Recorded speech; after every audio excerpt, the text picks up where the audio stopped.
अस्सलाम वालेकुम। Faisalabad programme news night के साथ मैं हूं आपका मेज़बान मोहम्मद बिलाल डोगर। टेक्सटाइल शोबे के अंदर एक सेक्टर है एम्ब्रॉयडरी। टेक्सटाइल के इस सेक्टर के अंदर बेशुमार शोबाजात हैं।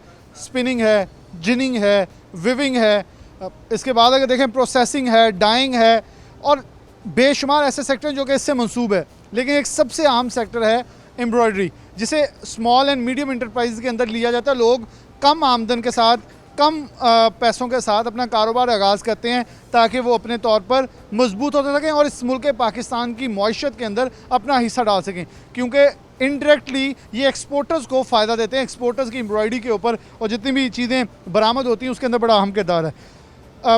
नून लीग के दौर की बात करते हैं तो पाकिस्तान तहरीक इंसाफ के लोग थकते नहीं, ये कहते कि देखा 40 रुपये किलो बिकती थी। मियाँ फ़रख हबीब साहब भी ये रोज़ कहते हैं और जब भी फैसलाबाद में प्रेस कॉन्फ्रेंस हो, लूमें 40 रुपये बिकती थी।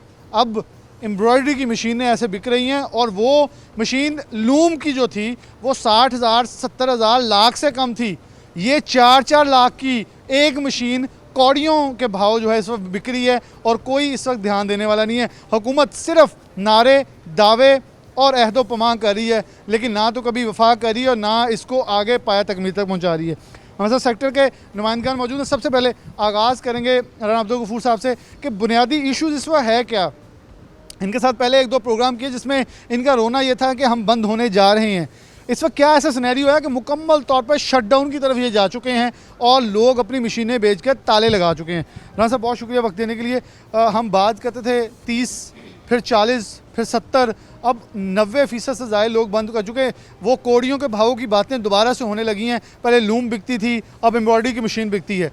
मेरे ख्याल में ये ज़्यादा ख़तरनाक है क्योंकि लूम जो थी वो इतनी महंगी नहीं थी जितनी महंगी एम्ब्रॉयडरी की मशीन कोड़ियों का भाव बिक रही है। और ये वो सेक्टर है जहाँ दुनिया ने बड़ी तादाद में इन्वेस्टमेंट की और अब ये बड़ी इन्वेस्टमेंट इस वक्त मुकम्मल तौर पर सिफर हो चुकी है।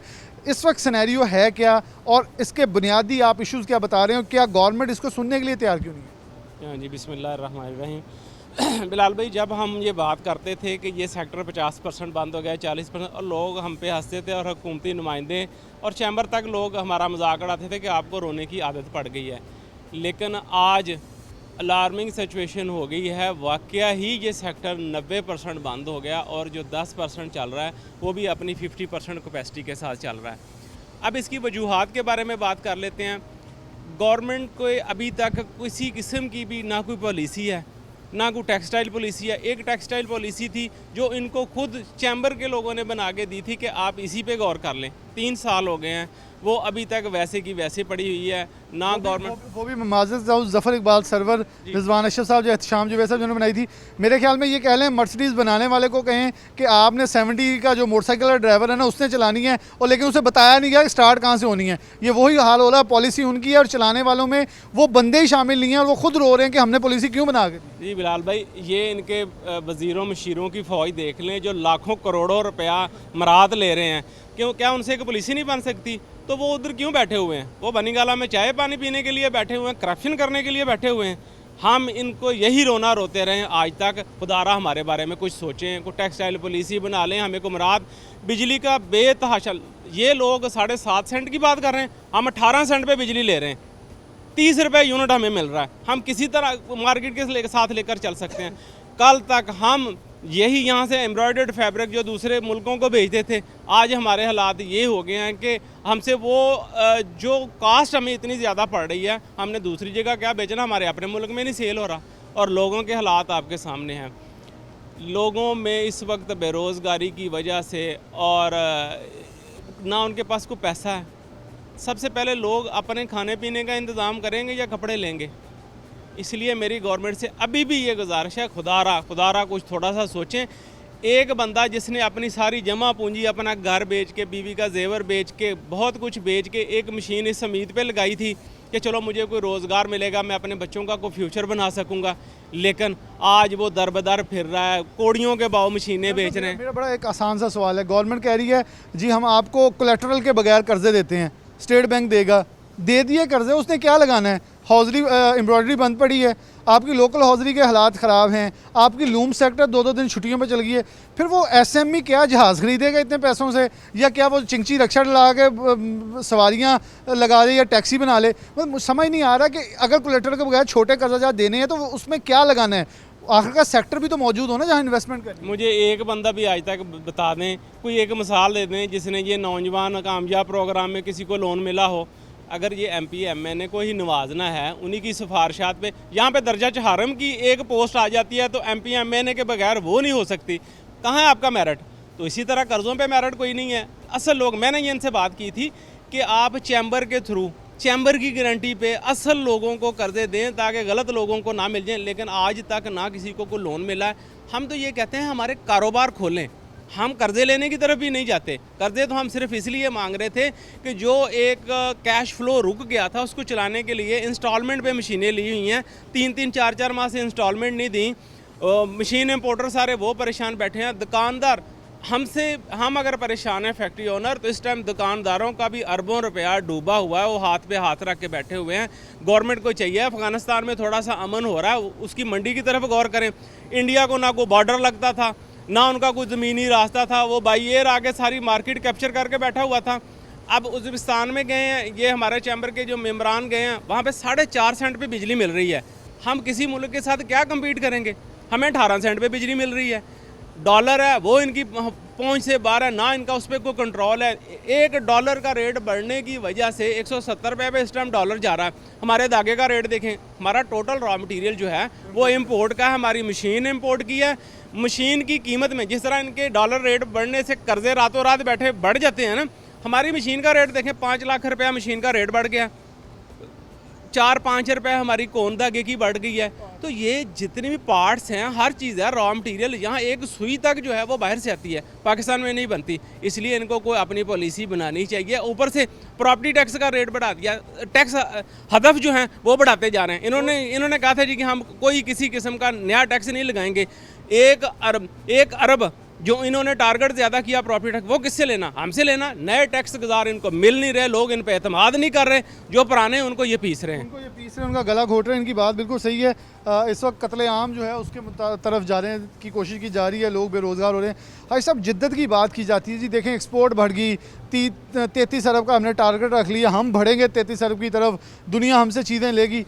कैसे लेगी? जिद्दत नहीं है, पुरानी मशीनरी है, जो सेक्टर चल रहा था वो भी इस वक्त मर चुका है, तो फिर जिद्दत कहाँ लेके आनी है? लूम वाले कह रहे थे हमने लाखों की तादाद में लूमें बुक करवाई, सारे ऑर्डर्स रुक गए हैं। उन्होंने कहा जी क्या करनी, लूम 2-2 दिन की पहले शॉर्टेज पे आ गए हैं। क्या इस वक्त हालात देख रहे हैं आगे आने वाले दिनों? देखें, जहाँ पे एक्सपोर्ट की बात है ना, तो ये कोरोना की वजह से जो श्रीलंका में बंद हुए ऑर्डर, बांग्लादेश में बंद हुए, इंडिया में बंद हुए, उसकी वजह से वो ऑर्डर इधर पाकिस्तान में कन्वर्ट हो गए। तो वो एक फ़्लो आया था, अब नहीं है। अब तो ये नीचे जा रहा है, ग्राफ नीचे जा रहा है। धागे के रेट बढ़ चुके हैं, बिजली के रेट बढ़ चुके हैं, लूमों वाले परेशान हैं, एम्ब्रॉयडरी वाले परेशान हैं। कोई ताजर तबका मुझे दिखा दे जो कह दे जी कि हम खुश हैं। इस वक्त जो सूरत हाल जा रही है, मैं इसका सिनेरियो देख रहा हूँ कि ये आगे से आगे जो हमारा जो सिस्टम है, हमारा जो मुआशी कत्ल है, ये हम समझ लें कि मौत की तरफ जा रहे हैं। हमारे यहाँ कोई पुरसाने हाल नहीं है। अच्छा, जब डॉलर 100 से 105 पर जाता है तो लीडर और हुक्मरान चोर हैं और ये मुल्क के साथ दुश्मनी है। जब 70 रुपये तक ऊपर जाता है फिर बिल्कुल खामोश है और कोई बयान भी नहीं देना चाह रहा। देखें, बात यह है कि हमने जब काम शुरू किया था उस वक्त डॉलर 90-95 रुपये में था, तो हम लोग खुशहाल थे। आज 170 रुपये में जा रहा है, TT रेट 172, 73, 74 पे चला गया है। अब जाहिर है कि पैदावारी लागत हर शोबे में बढ़ गई है। हमारा जो, जैसा कि राना साहब ने आपको बताया कि हमारा टोटल 0 से Z तक जो मटेरियल है वो सारा इंपोर्ट है। अब देखिए, अगर एक बंदा एम्ब्रॉयडरी लगा के 40-50 लाख रुपए लगा के हैंड टू माउथ हो जाए और वो परेशान भी हो 24 घंटे के लिए, उसकी परेशानी उसके दिमाग में जो चल रही है कि मैंने कल क्या करना है, अभी क्या करना है, रात को क्या करना है, तो समझ लें कि ज़हनी बीमार हो गए हैं हम लोग। भाई साहब, आपने कहा 40-50 लगा के, मैं ये चाह रहा हूँ कोई 40-50 हाथ में लेके इस वक्त परेशान है, मैं से कहाँ लगाऊँ? ये अमाउंट को छोटी नहीं, लेकिन पाकिस्तान में इतनी छोटी बन चुकी है क्योंकि जहाँ डॉलर है वहाँ ये कौड़ियों को भाव लग रहे हैं। इसमें आपकी बात बिल्कुल सही है। ये 50 लाख ही या करोड़ रुपये की कोई वैल्यू नहीं रही डॉलर के मुकाबले में। अब महंगाई का आलम यह है कि किसी चीज़ को भी पकड़ लें, किसी चीज़ पे भी जाने की कोशिश करें, आपको खौफ नज़र आएगा कि मैं यार अपना ये काम छोड़ के ये काम कैसे करूँगा, क्योंकि कैपिटल जो है वो इतना डी वैल्यू हो चुका है। कि हमारे लिए सर्वाइव करना मुश्किल हो गया है। सर्वाइव करना मुश्किल हो गया। दोस्त एक और मौजूद है। अस्सलाम वालेकुम। वालेकुम सलाम। बहुत शुक्रिया, क्योंकि आप उनमें से हैं जो अभी तक इस आखिरी नाव को, इस आखिरी कश्ती के आखिरी एक, मैं वो पंजाबी में कह लूँगा, वो चप्पू को अभी तक लगा रहे हैं ताकि ये कश्ती किनारे को पहुँच जाए। लेकिन किनारे के बाद फिर भी सवारियाँ लेके वापस आनी हैं, तो क्या सूरत हाल है, कैसे चला रहे हैं? क्योंकि आपने बहुत सारी मशीनें भेज दी, लेकिन ये पूरा मुझे एरिया पता है, ये सारा भरा होता था, लेकिन इस वक्त जितने क्वार्टर्स हैं उतने लोग रह गए हैं। कैसे सर्वाइव हो रहा है, क्या सूरत हाल चल रही है? बिस्मिल्लाहिर्रहमानिर्रहीम। बहुत शुक्रिया जी। इस प्रेमिसेस में जिसमें हम इस वक्त खड़े हैं, यहाँ पे 52 मशीन्स होती थी। अब जो है इसमें टोटल 9 मशीन्स हैं। मेरे अपने पास 9 मशीन होती थी जो मैंने 2 कबाड़ में बेची हैं। 65 लाख की मशीन एक 4 लाख रुपए की कबाड़ में बेची है। उस वक्त लोहे का रेट भी कम था। एक 7 लाख रुपए की बेची है, क्योंकि कबाड़ में लोहे का रेट ही 100 रुपये किलो हो गया। अब ये सिचुएशन है। बाकी मेरे पास 7 मशीनें पड़ी हुई हैं, जिसमें से 4 चल रही हैं, 3 बंद हैं। ऑर्डर्स ही नहीं है। मैं सॉरी टू से, अब कोरोना बिलाल भाई चला था चाइना से। चाइना ने 2 माह में कोरोना से मुकाबला किया, कोरोना को ख़त्म कर दिया। उनकी बिज़नेस की सरगर्मियां जो है बहाल हो गई। वहाँ कोरोना है ही नहीं। आप इटली की मिसाल ले लें, वहाँ पे कोरोना ऐसा सच नहीं है। वो लोग इस तरह टैकल कर रहे हैं अपने बिज़नेस को, वो प्रमोट कर रहे हैं। यूरोप में चले जाएं, जो हम नज़र आ रहा है, स्टेडियम उनके भरे पड़े हैं, ज़िंदगी उनकी बहाल हो गई है। हम पाकिस्तानी नाअहल तरीन हमारे जो लोग हैं, जिसको जो कोरोना को टैकल कर रहे हैं, उन्होंने इस तरह का तरीक़ाकार किया हुआ है। जब इनकी अपनी बारी होती है, जीबी के इलेक्शन हुए, इनके जलसे पूरे थे, उस वक्त कोरोना नहीं था। केपी के कश्मीर के इलेक्शन हुए, इनके जलसे भरे पड़े थे। पीडीएम का कराची का जलसा हुआ। यानी कि पॉलिटिकल सरगर्मियां हों तो कोई मसला नहीं है। ताजर हजरात जो हैं, इनके बाज़ार बंद कर देते हैं, इनकी टाइमिंग बंद कर देते हैं, इन्हीं के दिन बंद कर देते हैं। अब हंसी वाली बात यह है कि इन्होंने बाज़ार खोले हुए हैं और ट्रांसपोर्ट बंद की हुई है। अगर ट्रांसपोर्ट इंटरसिटी भी बंद है, बैनुल सूबाई भी बंद है। अब मेरा जो कस्टमर है, फ़र्ज़ करें उसने पेशावर से आना है, सखर से आना है, मुल्तान से आना है, तो बैनुल सूबाई भी बंद है, इंटरसिटी भी बंद है। अगर कोई लोकल बंदा जाएगा, चिंगची बंद है। दुकानदार खोल के दुकानें क्या करेंगे यार? अजीब मंतक है इन लोगों की। ख्याल में आप भी ऑनलाइन सिस्टम शुरू कर लेंगे, पेशावर तक खुद जाके उन्हें पहले दिखा के। यानी कि मुझे ये पता है कि आपका जो ग्राहक है वो छोटा है जी, उसने आके माल लेना, उतना जाके बेच देना। अगर वो आएगा बस पे नहीं, पब्लिक ट्रांसपोर्ट नहीं आएगा ना, तो वो अपनी गाड़ी अफोर्ड कर सकता है, और इतना खर्चा करके पेशावर से आ नहीं सकता। सर 10 से 15 हज़ार रुपया लगता है अगर एक कस्टमर इधर आता है। वो नहीं आता, वो सुबह बैठता है, 500 रुपये में यहाँ पे पहुँचता है, ख़रीदारी करके 500 में वापस जाता है। तो इसलिए ये समझ लें कि ये इन्होंने जो लॉकडाउन, स्मार्ट लॉकडाउन जो लगाया है 2 दिन के लिए, और बाकी जो टाइमिंग कम की है, ट्रांसपोर्ट बंद किया है, हमारा टोटल बिज़नेस बंद हो गया है। और कुफ्ते ख़रीद मज़दूर आदमी की ख़त्म हो गई है। महंगाई इतनी ज़्यादा है, ये लोगों की रोटी नहीं चल रही, तो ये कपड़े कहाँ से ख़रीदेंगे? कहाँ से खरीदेंगे? बहुत शुक्रिया खान साहब। वैसे तो खुद कहते हैं कि अगर किसी अच्छे के लिए यू टर्न ले लिया जाए तो वो बेहतर है। जो लीडर, जो कप्तान, जो वज़ीर आज़म खुद कह रहा हो कि यू टर्न कोई बुरी चीज़ नहीं है, मैं तो सर पकड़ के कहता हूँ कि क्या बोलें, क्या कहें। वहाँ कोरोना बढ़ता है, नहीं भी बढ़ता, लॉकडाउन का कोई पॉलिसी नहीं है, कोई रोड मैप नहीं, हमने किस वक्त क्या करना है, क्यों करना है, किस लिए करना है, किसके लिए करना है, बस होता है, कर दिया और ख़त्म। एक ब्रेक लेंगे, ब्रेक के बाद दोबारा हाजिर होते हैं। हमारे साथ मजदूर होंगे और कुछ वो मालिकान होंगे जो ये बंद करके अब दुकानें खोल के बैठ गए हैं, एक सनतकार दुकानदार बन गया है। ब्रेक के बाद दोबारा हाजिर होते हैं। वेलकम बैक नाज़रीन, दोबारा से प्रोग्राम के अंदर खुशामदीद कहते हैं। मशीन बराए फ़रोख्त, ये करोड़ों की मशीनें, लाखों की मशीनें इस वक्त कोड़ियों के भाव बिक रही हैं। और ये मेरे पीछे देख सकते हैं, मैं सिर्फ इसलिए यहाँ से आगाज़ किया दूसरी ब्रेक का। ये वो जगह है जहाँ एक मशीन और पड़ी थी। ये मशीन इस वक्त सामने जो गोदाम है उधर से 2 बिक चुकी हैं। ये अब बिकनी क्या है, ये लगी हुई हैं कि क्या कोई लोहे के भाव इन्हें ख़रीदना चाहेगा तो ख़रीद ले। और ये बड़ी कीमती मशीनें हैं, इनसे मुतालिक इनके व्यवस्था लोग मौजूद हैं। मेरे ख्याल में जब वो भी मशीनें देखते होंगे तो उनके भी आंखों में एक बार आंसू ज़रूर आते होंगे, क्योंकि ये कारोबार छोड़ के दुकानदार बन गए हैं। मैं पहले भी ब्रेक से पहले कह चुका हूँ, सनतकार दुकानदार बन गया। इससे बड़ी अफसोसनाक सूरत हाल हमारे लिए क्या हो सकती है? हमारे साथ दोस्त मौजूद हैं, उनसे मैं बात का आगाज़ करूँगा, क्योंकि यह माल भी पड़ा। अस्सलाम वालेकुम। वालेकुम सलाम। अच्छा, ये कौन भी हम देख रहे हैं, मैं इन्हें अपने हाथ में उठा लेता हूँ, क्योंकि ये रॉ मटेरियल है एम्ब्रॉयडरी सेक्टर का जो इस वक्त नाकाबिल। और ये कौन आप देख लें, इसकी फिलिंग के अंदर इसकी जो जिसे मोटाई कह लें, जैसे वो धागे की जो क्वालिटी वैल्यू है वो कितनी होनी चाहिए, उस पर कितना कटौती की जा रही है और फिर उसके ऊपर कितना टैक्स लगाया जा रहा है, सब कुछ बड़ा सूरत हाल है। अच्छा, सेक्टर आप लोग खुद मंसूब थे, मुझे पता है आप भी किसी और सेक्टर में लिंक हो चुके हैं, तो लोग क्या कर रहे हैं? आपके कुछ दोस्त मुझे पता है कि वो दुकानदार बन गए। क्या सूरत हाल है कि लोग आखिरकार इतने मजबूर हैं इस कारोबार को छोड़ के अपनी रोटी कमाने के लिए इस वक्त मुश्किल होगी उनके लिए? दरअसल बात यह है कि गवर्नमेंट जो है वो कुछ करना नहीं चाह रही।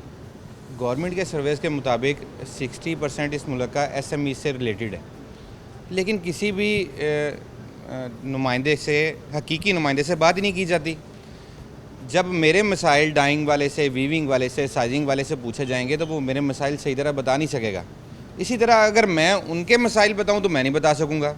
हमने 12 दफ़ा ये कोशिश की है कि हमारे साथ बैठ के हमारे सेक्टर्स के मसाइल उनको हल करें, हमसे पूछें और जो उनका मुमकिन हल है वो करें, लेकिन गवर्नमेंट इस तरफ आती नहीं है। हमने बहुत दफ़ा अप्रोच किया है, चैम्बर के फोरम से अप्रोच किया है, लेकिन गवर्नमेंट टच से मस नहीं हो रही। इस वक्त हमारा सेक्टर 90% बंद हो चुका है। गवर्नमेंट बहुत दावे करती है हमने रिलीफ दे दिया। आप कोई भी न्यूज़ चैनल खोल लें, हमने ओवरसीज़ को ये रिलीफ दे दिया, हम ओवरसीज़ के लिए ये लेके आ रहे हैं, हम इन्वेस्टर के लिए ये लेके आ रहे हैं, हम एक्सपोर्टर के लिए ये लेके आ रहे हैं। भाई जो आपने इन्वेस्टमेंट लेके आनी है उसको तो आप रिलीफ दे रहे हो, उनको तो आप बेनिफिट्स दे रहे हो। जो अपनी इन्वेस्टमेंट्स लगा के बैठे हुए हैं उनके लिए आप क्या कर रहे हो?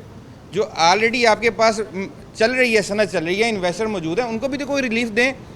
उनके लिए आप कुछ कर नहीं रहे और अभी जो आ रहे हैं उनके लिए आप रिलीफ देने का सोच रहे हो। आप कह रहे हैं आ रहे हैं, मैं कह रहा हूँ फॉरेन इन्वेस्टर को कैसे आप अट्रैक्ट करेंगे? क्या इस सूरत हाल में आपका फॉरेन इन्वेस्टर आएगा? मेरा तो सवाल हमेशा एक खड़ा हो जाता है। मैं आला ऑफिशियल से भी ये पूछता हूँ, मुझे बता दें, मुझे कौन सा फार्मूला का आप बाहर से लोगों को यहाँ ट्रक करके लाएंगे कि आप आएँ पाकिस्तान में काम करें? देखें, जो आएगा वो सबसे पहले तो यहाँ के लोगों को पूछेगा, जब आपसे पूछेगा आप कहेंगे जी ना आना, यहाँ ना आना, अगर तुमने काम करना है तो फिर कैसे काम चले? यही तो मसला है। गवर्नमेंट के जो ऑफिशियल्स हैं वो पता नहीं किन लोगों से मिलते हैं, शायद वो PTI विंग के लोगों से मिलते हैं जो उनको सब अच्छा बताते हैं, और हकीकत में ऐसा नहीं है। मेरी ये डिमांड है गवर्नमेंट से कि आप ओरिजिनल स्टेक होल्डर्स को बुला के उनसे मसाइल जानें और वो मसाइल हल करने की कोशिश करें, बजाय इसके कि वो सिर्फ PTI के विंग्स के जो ताजर या जो सनतकार हैं उनके साथ बैठें। उनके साथ बैठा जाए ताकि ये बात जो है बिल्कुल दो टोक अंदाज में क्लियर हो। और हमारे साथ जो लोग हैं और कुछ मजदूर भी मौजूद हैं, मैं उनके पास बढ़ूँगा। हमारे साथ एक अभी भी जो सनतकार हैं मौजूद, लेकिन उससे पहले मैं मजदूर हैं, उनसे ज़रा बात कर लूँ। अस्सलाम वालेकुम। वालेकुम सलाम सर जी। कितने साल तो काम कर रहे हैं? सर जी मैंने तकरीबन 15-16 साल हो गए जी ਇੱਥੇ ਕੰਮ ਕਰਦੇ ਹਾਂ। ਤੇ ਹੁਣ ਸੂਰਤ ਹਾਲ ਕੀ ਹੈ? ਹੁਣ ਸੂਰਤ ਹਾਲ ਸਰ ਜੀ ਜਦੋਂ ਦੇ ਇਮਰਾਨ ਸਾਹਿਬ ਆਏ ਨੇ ਤੇ ਬੜੇ ਪਰੇਸ਼ਾਨ ਆ ਸੀ, ਕਾਰੋਬਾਰ ਚੱਲ ਨਹੀਂ ਰਿਹਾ। ਅਗਰ ਕਾਰੋਬਾਰ ਇਦਾਂ ਦਾ ਨਹੀਂ ਚੱਲੇਗਾ ਤੇ ਸਾਡੇ ਚੁੱਲ੍ਹੇ ਕਿੱਦਾਂ ਚੱਲਣਗੇ? ਅਸੀਂ ਬਹੁਤ ਪਰੇਸ਼ਾਨ ਆ, ਕੰਮ ਚੱਲ ਨਹੀਂ ਰਿਹਾ, ਆਮਦਨ ਹੈ ਕੋਈ ਨਹੀਂ ਤੇ ਸਾਡੇ ਚੁੱਲ੍ਹੇ ਵੀ ਬੰਦ ਪਏ ਹੈਗੇ ਨੇ। ਕਿੰਨੇ ਬੱਚੇ ਤੁਹਾਡੇ? ਮੇਰੇ 6 ਬੱਚੇ ਜੀ। ਕੀ ਕਰਦੇ? ਸਰ ਸਕੂਲ ਪੜ੍ਹਦੇ ਹੈਗੇ। ਤੇ ਕਿੰਨਾ ਕਮਾ ਲੈਂਦੇ ਹੋ? ਮੈਂ ਸਰ ਇਥੋਂ ਤਕਰੀਬਨ 20 ਤੋਂ 25 ਹਜ਼ਾਰ ਕਮਾਉਂਦਾ ਸੀ ਤੇ ਹੁਣ ਉਹ ਵੀ ਕੋਈ ਨਹੀਂ ਹੈਗਾ, ਹੁਣ ਉਹ ਵੀ ਫਾਰਗ ਹੋ गए हैं जी। अच्छा, अब जो पहले हमारे दोस्त बात कर रहे थे कि इस इंडस्ट्री का 60% हिस्सा है पाकिस्तानी बरामदात के अंदर और 90%, ये गवर्नमेंट के ऑफिशियल रिपोर्ट था मेरी नहीं, 90% खुद वज़ीर ख़जाना कहते हैं कि SME सेक्टर जॉब क्रिएट करती है। आप 90% की जॉब क्रिएशन के ऊपर बड़ा डाका डाल रहे हैं और ये इस वक्त सेक्टर तबाही के दहाने पे है। मेंबरान असम्बली हमें फ़ोन करके जब इतराज़ करते हैं तो उनसे एक चीज़ पूछता हूँ मैं, अपने दिल पे हाथ रख के बताएं क्या हालात हैं, तो वो भी कहते हैं, गवाही देते हैं कि हालात बड़े ख़राब हैं, मज़दूर इस वक्त रुल गया है। मज़दूर एक और मौजूद है, से बात करते हैं। अस्सलाम वालेकुम। वालेकुम सलाम। कहाँ के रहने वाले? उकाड़ा का। कितने सालों से फैसलाबाद में? मुझे 5 साल हो गए। यही इसी सेक्टर? हाँ जी। क्या इस वक्त सिचुएशन क्या, कितने लोग तुम्हारे साथ काम करते थे पहले? पहले तो हम बहुत से, लेकिन अब काम इतना नहीं है, काम बंद है, इसीलिए कुछ घर चले गए। जो मशीनें चलती हैं ये कितने दिनों बाद ऑर्डर आता है? कभी कभार ऑर्डर आ जाता है। कितने ले जाते हो घर में पैसे? अभी तो पहले तो 20-25 हज़ार था, अभी तो 10-15 हज़ार तक। तो गुजारा हो रहा है? नहीं, इतने में कौन सा गुजारा होता है। तो खान साहब को कोई पैगाम देना चाहो? हमने क्या कहना, जो भी। उन्होंने कहा था शायद आपकी हंसी पे वो शायद कुछ उन्हें ख्याल आ जाए, क्योंकि जो गरीब का इस वक्त हाल है। आटा कितने का? आटा मुझे नहीं पता इतना। चीनी, घी? घर वालों लेते, मैं नहीं लेता खुद। घर वाले ये नहीं कहते कि पैसे थोड़े वधा तू घटाई जा रहे हैं, महंगाई ऊपर जा रही महंगाई तो बहुत है। लोगों के सवाल जवाब के अंदर जब ज़ुबान ये लब सिल जाते हैं तो अफसोस का एक तीर जो है वो पेवस्त होता है सीने में कि इस दौर के हाकिम को मैं किस ज़ुबान से पुकारूं, क्योंकि वो ऐसा हाकिम है जब वो कंटेनर पर खड़े होता था तो बिल जला के कहता था कि अगर महंगाई हो तो आपका लीडर चोर है, अगर ये बिल ज़्यादा आएँ तो इन्हें जला दो। लेकिन अब तो बिल भी नहीं जला सकते क्योंकि जितने महंगे बिल हुए हैं अब तो मेरे ख्याल में उन्हें खुद ही आग लगी हुई, उन्हें आग लगाने की ज़रूरत भी नहीं है। एक और मजदूर मौजूद है। अस्सलाम वालेकुम। आप मजदूर हैं? हाँ जी, कितने सालों से इस सेक्टर से वाबस्ता हैं? 2 साल हो गए। ਹੁਣ 2 ਸਾਲ ਅੱਗੇ ਚੱਲਣਾ ਜਾਂ ਇਹਨੂੰ ਛੱਡਣਾ? ਦੇਖੋ ਜੀ ਹੁਣ ਛੱਡਣਾ ਹੀ ਪੈਣਾ ਵਾ ਜੋ ਹਾਲਾਤ ਆ। ਕੀ ਹਾਲਾਤ ਇੰਨੇ ਕੀ ਖਰਾਬ ਹੋ ਗਏ ਕਿ ਹਰ ਬੰਦਾ ਕਹਿ ਰਿਹਾ ਹਾਲਾਤ ਖਰਾਬ। ਮੀਆਂ ਸਾਹਿਬ ਹਰ ਚੀਜ਼ ਮਹਿੰਗੀ ਹੈਗੀ ਆ, ਜਿਹੜੀ ਚੀਜ਼ ਲੈਣ ਚੱਲ ਜਾਓ ਹਰ ਚੀਜ਼ ਮਹਿੰਗੀ ਹੈਗੀ। ਕਿੰਨੇ ਬੱਚੇ? 2 ਬੱਚੇ ਆ ਜੀ, ਇੱਕ ਹੀ ਕਮਾਉਣ ਵਾਲਾ? ਬਸ ਇੱਕ ਹੀ ਆ। ਕਿੰਨਾ ਕਮਾ ਲੈਣਾ? ਬਸ 20-22 ਹਜ਼ਾਰ ਰੁਪਈਆ ਬਸ। ਤੇ ਬਹੁਤ ਮੁਸ਼ਕਲ ਗੁਜ਼ਾਰਾ ਹੁੰਦਾ, ਘਿਓ ਚੀਨੀ ਆਟਾ ਕਿੰਨੇ ਦਾ? ਬਹੁਤ ਮਹਿੰਗੀ ਜੀ। ਘਿਓ 350 ਤੱਕ ਚਲ ਗਿਆ ਜੀ। ਆਟੇ ਦਾ ਥੈਲਾ ਜਿਹੜਾ ਉਹ 1000 ਰੁਪਏ ਦਾ ਹੋ ਗਿਆ ਜੀ। ਚੀਨੀ ਬਹੁਤ ਮਹਿੰਗੀ ਹੋ ਗਈ। ਕਿੱਦਾਂ ਗੁਜ਼ਾਰਾ ਕਰ ਰਹੇ? ਬਸ ਜੀ ਗੁਜ਼ਾਰਾ। ਖਾਨ ਸਾਹਿਬ ਨੂੰ ਕੋਈ ਪੈਗਾਮ ਦੇਣਾ? ਖਾਨ ਸਾਹਿਬ ਨਹੀਂ ਕਹਿੰਦੇ ਆ ਕਿ ਖਾਨ ਸਾਹਿਬ ਮਿਹਰਬਾਨੀ ਕਰੋ ਥੋੜੀ ਜੀ ਸਾਡੇ ਤੇ, लगता वैसे मेहरबानी कर दें, ਮਾਫੀ ਦੇ ਦੇਣ ਬਸ। ਹੁਣ ਮਾਫੀ ਹੈ, ਮਾਫੀ ਦੇ ਦੇਣ ਸਾਨੂੰ ਬਸ। माफ़ी दे दें जी। कायदीन से जब ये जुमले बोले जाएं मेरे ख्याल में उन्हें सोच के ये मजबूर ज़रूर होना चाहिए। अस्सलाम वालेकुम। वालेकुम सलाम। मैंने मजदूरों से इसलिए थोड़ा मौक़िफ़ लिया था कि कुछ लोग ये भी इतराज़ करते हैं कि आप एक मखसूस तबके को खड़े करके उनसे बात कर लेते हैं, ताकि देखिए मजदूर ना तो सीख सकता है, उसने अपने दिल की भड़ास निकालनी है। उनसे सिर्फ ये पूछे खान साहब के लिए पैगाम है, तो वो इतना तंग कौन होता है लीडर से, वो कहता है हाथ जोड़ते चले जाओ। ये वो लोग हैं जो डॉक्टर्स थे पर्चियों पर लिखते थे, टीचर्स थे कॉपियों पे लिख के देते थे कि वालिदैन पीटीए को वोट दें, सनतकार सड़कों पे निकल के आप लोग वो वोट मांगते रहें। क्या सिचुएशन ऐसी पैदा हुई है कि इंडस्ट्री 90% बिक चुकी है, इस जगह पे 52 मशीनें थी, 9 मशीनें ऑपरेशन रहेगी, क्या इतने हालात क्यों ख़राब हो? बिलाल भाई देखें, खान साहब आए तो इनके विजन में जो चीज़ें शामिल थी ना, उनमें ऐसी ऐसी चीज़ें हैं रियासत मदीना के अंदर, इज़्ज़त, रोज़गार, महंगाई, घसीटूंगा छोड़ूंगा नहीं। खान साहब ने सच कहा था, मैं छोड़ूंगा नहीं। हम भूल गए, हम किसी भूल में वोट दे बैठे, मैं छोड़ूंगा नहीं। हम समझ रहे थे कि ये उनको नहीं छोड़ेंगे जो करप्ट लोग थे, ये उनको नहीं छोड़ेंगे जो डाकू थे। हमें नहीं पता था कि ये हमें ही नहीं छोड़ेंगे। बेसिक ये गरीबों को मारने के लिए आए हैं। बिलाल भाई हमारे शोबे के साथ इतने लोग वाबस्ता हैं। ये जो मजदूर अभी आपने जिनका इंटरव्यू किया रोते हुए आपको नज़र आए हैं ना, ये रियल में रो रहे हैं। इनकी शक्लें देखें। हमें पता है जब हमसे ये सैलरियाँ लेते हैं ना, एडवांस मांगते हैं, कैसे रो रहे हैं। हमने लाखों लाख रुपए इनको एडवांस दे दिए हैं और हमारे पल्ले भी अब कख नहीं है। अल्लाह जानता है, हम फैक्ट्रियाँ तो बंद करके बैठे हैं, अपनी मशीनें हमने सेल पे लगाई हुई हैं। क्या क्या चीज़ बताएं यार आपको। हमारी लेबर के अंदर ख़वातीन काम करती थी, घर में बैठ के छोटी छोटी बच्चियाँ जो बाहर नहीं जा सकती, जो गरीब लोग हैं। खान साहब बातें बड़ी करते हैं। खान साहब ये बताएं, जिस घर में 15-20 हज़ार रुपये जाता है, उस घर का बजट तो हमें सेट करके दे दें। 30 हज़ार में बजट बना दें यार, आपकी मेहरबानी है। आप एक वक्त में आप 30 की है तो मैं तो कहता हूँ 50 में बना दें। 50 में बना दें। आप एक वक्त में 1000 रुपये का बिल कंटेनर पे खड़े होकर फाड़ते थे यार, अब 20,000 का बिल है।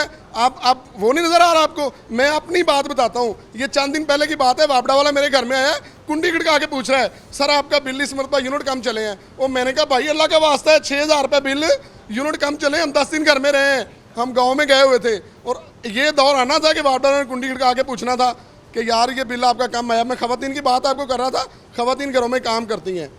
इस वक्त बिलाल भाई टू द पॉइंट बात यही है कि इज़्ज़त सस्ती हो गई है, डॉलर महंगा हो गया है, इज़्ज़त सस्ती हो गई है।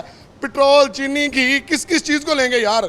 अब तो हम रोते भी हैं तो सही बात है, आंसू नहीं आते। ये पोजीशन हो गई है। ये बात आपकी सही। कल मुझे एक बस से मंसूब कंडक्टर कह रहा था कि अब वो लोग सैलानी से या लंगर खानों से खाना खा रहे हैं जिन्होंने आज तक गली में निकल के देखा था और सफ़ेद पोशी में अपना मुंह लपेट के जाते हैं, कोई देख ना रहे। यार ये बात हकीकत है।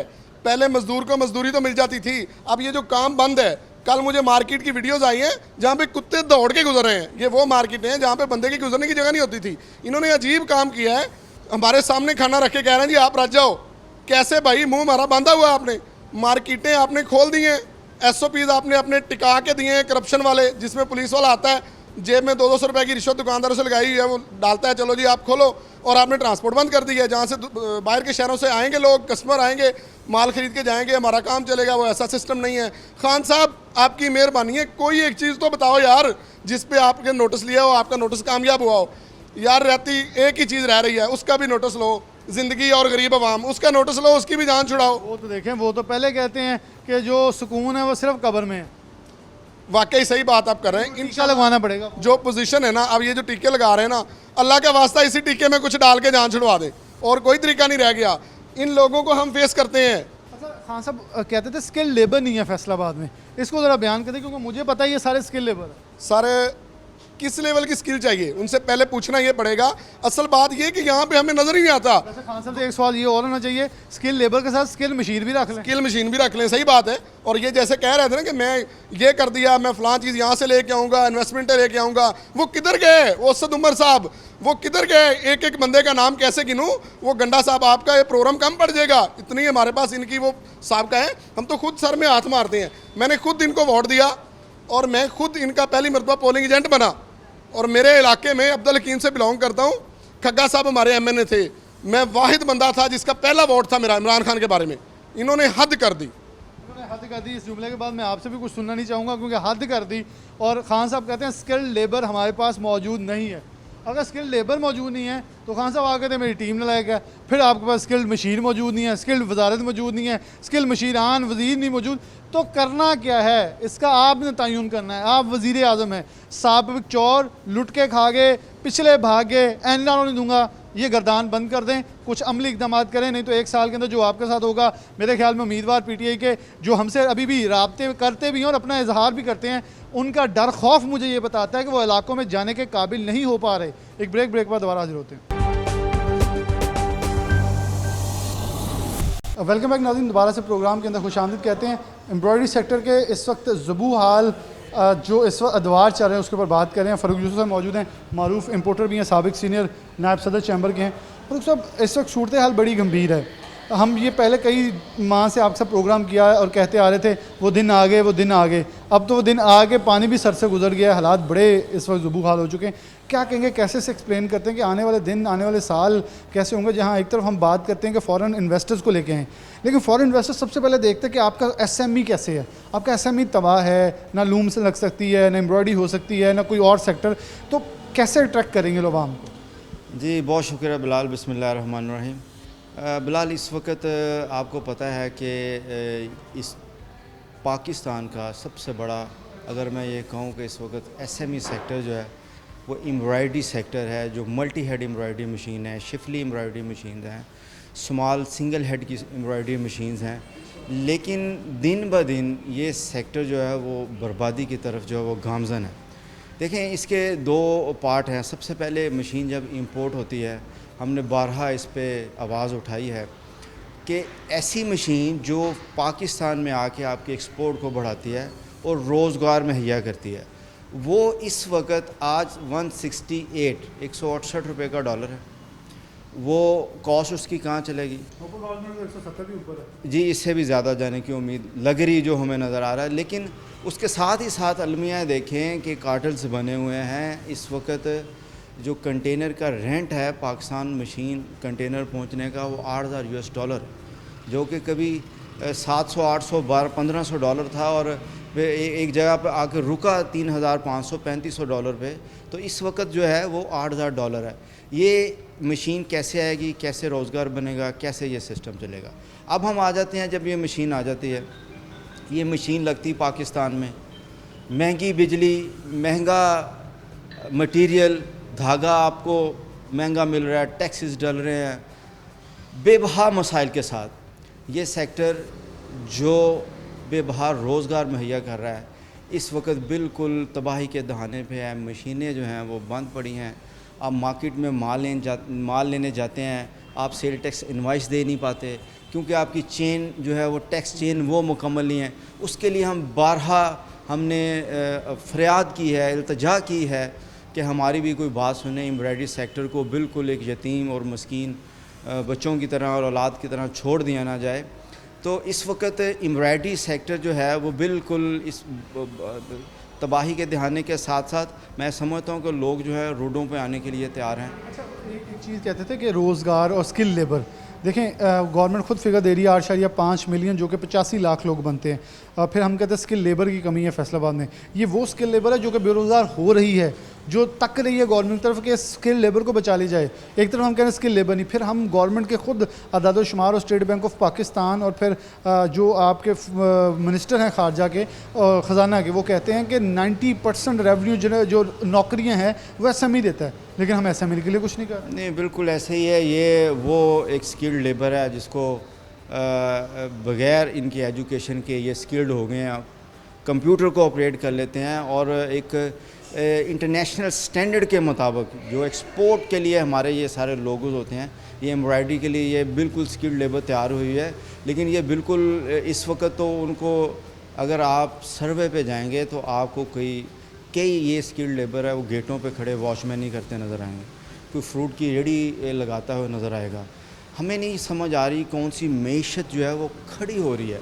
अगर वो मईशत आपकी खड़ी हो रही है, इकॉनमी आपकी खड़ी हो रही है, स्टैंड कर रही है, तो देन हमें नहीं समझ आती कि एम्ब्रॉयडरी सेक्टर क्यों बंद है। पिछले 2 माह से आप बिज़नेसेस को उठा के देख लें, कोई भी बिज़नेस जो है वो इस वक्त अपने पीक पे नहीं चल रहा, या तो वो बंद होने के करीब है या लोग रो रहे हैं, मसाइल हैं, धागा नहीं मिल रहा, मटेरियल नहीं मिल रहा है तो महंगा मिल रहा है। इस वक्त परेशानी ही परेशानी है। अगर फौरी फिलफोज इस पर कोई एक्शन ना लिया गया तो मुझे ये लगता है कि बेरोज़गारी के साथ साथ लोग जो है वो सड़कों में नज़र आएंगे। हमने जब ये माली साल का शुरू होना था आगाज़ 21-22 का, तो हमने आपसे प्रोग्राम के अंदर ये बात हुई थी कि आखिरी साल है गवर्नमेंट का कुछ करने का, क्योंकि फिर इलेक्शन ईयर हो जाएगा, आप नारे भी मारते हैं कुछ नहीं हो पाएगा। 2 माह गुजरे हैं, एक्सपोर्ट्स डिक्लाइन में है, मुल्क के अंदर तजारती खसारा 1 माह में अगस्त में 4 अरब क्रॉस कर गया है और 2 माह के अंदर हमने 11 अरब से ज़ायद की इंपोर्ट्स कर ली हैं। एक्सपोर्ट्स के अंदर हम सिर्फ 4 अरब पे खड़े हैं, हम अपने टारगेट से डिक्लाइन जा रहे हैं। हमारे रिज़र्व्स देखें तो उसमें इतनी बेहतरी नज़र नहीं आ रही। मतलब आप कैसे समझते हैं कि इस माली साल के पहले 2 महीनों ने जो हमें चेहरा दिखाया, लोग मायूस हुए, महंगाई इन्फ्लेशन जो है बुलंदतरीन सतह पे जा रही है, लोगों के पास सकत ही नहीं है, चीनी, आटा, घी। मज़दूर आएगा, खुशहाल होगा तो कारोबार पे आएगा, अगर नहीं होगा, उसकी रोज़गार नहीं, उसका चूल्हा नहीं चलेगा, तो फिर वो तो सड़कों पे लूटेगा लोगों को। बिलाल, बिल्कुल इस तरह है। देखिए, मैं आपको बताऊं, जो एक शॉर्ट पीरियड आया था एक्सपोर्ट बढ़ी हमारी, देखें उसमें हमने 12 कहा था कि जैसे ही हम ये मार्केट ओपन होगी, बांग्लादेश, इंडिया, वियतनाम, तो क्या उस वक़्त हम जो है वो कम्पीट कर पाएंगे इंटरनेशनल मंडियों में, हम अपने माल को लेके जा सकेंगे, वो क्या वो इस तरह की रेट्स हम दे पाएंगे। देखें, अभी तो बेबहा मसाल है। अब महंगाई की आप बात करते हैं कि आप की जो लेबर है वो आपसे मांगती है जी हमें ये वो सैलरी नहीं चाहिए, हमें इस सैलरी पे हमारा घर का बिल्कुल निज़ाम नहीं चल रहा। सबको पता है कि चीनी के रेट कहाँ पे हैं, आटे के रेट कहाँ। हम छोटा सा एक एस्टिमेट लगा लें, 2008 में जब पीपल्स पार्टी की गवर्नमेंट आती है तो डॉलर होता है अप्रॉक्सीमेटली 73-75 के 70 से इस रेंज में है, और तनख्वाह थी 7,000 रुपया। आज तनख्वाह है 20,000 रुपया, लेकिन डॉलर है 170। डॉलर की रफ्तार 4 गुना ऊपर है, लेकिन जो पे की बढ़ने की रफ्तार है वो बहुत सुस्त है। तो कैसे गुजारा होता है? सिर्फ पे बढ़ने की नहीं है, आप सोच देखें। आप मुझे ये बताएं कि आप एक सर्वे करके देखें कि जो बिज़नेस कम्युनिटी, कितनी मशीनें जो हैं वो और लगी, कितनी बंद पड़ी हैं। सिर्फ यही नहीं है मसला कि जो लेबर है उसकी पे नहीं बढ़ सकी, अल्टीमेटली वो हमारे पास कंपैरिजन है को बिल्कुल आपकी महंगाई बहुत ज़्यादा और आपकी सैलरियाँ उस तरह से नहीं बढ़ी। लेकिन इसके साथ ही साथ जो बिज़नेस कम्युनिटी है उसके भी देखें, अगर वो एक 50,000 कमाने वाला बंदा था, 1 लाख कमाने वाला बंदा था, उसकी इन्वेस्टमेंट 3 गुना हो गई है। इन्वेस्टमेंट 3 गुना हो गई है, उसका इनकम सोर्स जो है वो कम हो गया, इनकम जनरेट नहीं हो रही है। तो ये किस तरह तालमेल बनेगा? ये अल्टीमेटली जो है वो आप डिक्लाइन और फिर आपकी एक्सपोर्ट, फिर मुल्क जो है वो कहाँ तरक्की करेगा?